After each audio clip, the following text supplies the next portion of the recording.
The discretion of a man deferreth his anger, and it is his glory to pass over a transgression. Proverbs 19:11. Dear God, as we come before you today, we pray for the wisdom and humility necessary to cultivate a gentle and patient spirit. Help us to overlook offenses and to extend grace and forgiveness to those who wrong us. May our words be filled with kindness and our actions reflect your love, even when we face difficult situations. We pray for your guidance and strength to live in this way, trusting in you to work all things together for good. And it's in Jesus' name that we pray. Amen. My friends, welcome to your meditative prayer on releasing anger. To get the most out of your spiritual journey, use pray.com every day and make prayer a priority in your life. Again, our goal for today's meditative prayer is all about releasing anger.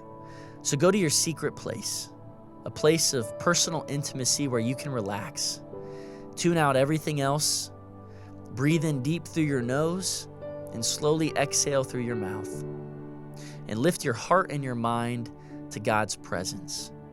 Today we'll be meditating on Proverbs 19:11 from the King James Version. It reads, "The discretion of a man deferreth his anger, and it is his glory to pass over a transgression."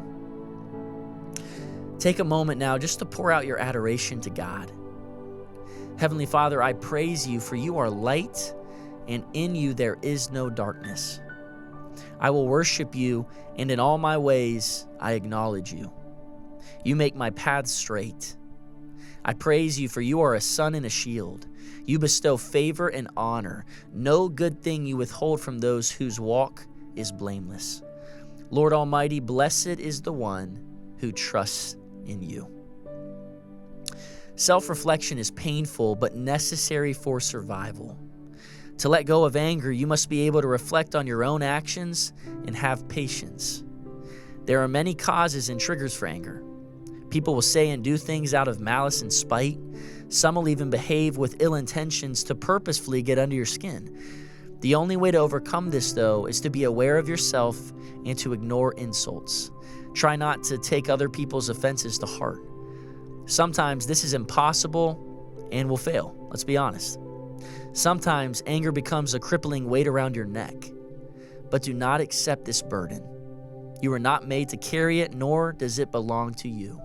So my friends, in this moment, lift up to God those situations that seem to be stirring anger in your heart. And now let's think for a moment on all the times God removed your wrath. Think of past times when you were burdened by anger, when God came and cleansed your heart. Undeserved mercies God bestowed upon you simply because he loves you. Moments you thought anger would consume your heart, yet God provided relief. The reality is God is good all the time. So thank him for all the past blessings he has bestowed upon your life. Thank him for all the times he helped you process your anger and for the times still to come. Remember, God is present and he is listening to you. Be mindful that self-reflection is a necessary choice. God never said being self-aware would be easy, but he promised the result would be worth the effort. God sent the Holy Spirit to be your helper. He wants you to succeed. So ask the Holy Spirit to help you let go of anger. Ask him to help you be self-aware. Ask him to teach you to ignore insults. And ask him to help you process your emotions and to only hold on to the good stuff. Remember, God expects you to defer anger and to pass over transgressions. To do so is counted as an honor and credit to your personhood.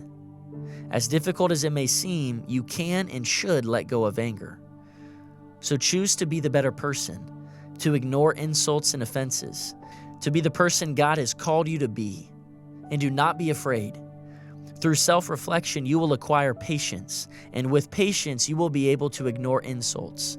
And in doing so, my friends, you will conquer anger. My friends, thank you for completing today's meditative prayer on pray.com. By incorporating this healthy habit as a daily practice, you are making prayer a priority and you're strengthening your walk with God. As always, my name is Zach Clinton, Vice President of the American Association of Christian Counselors, and we love being a part of your life.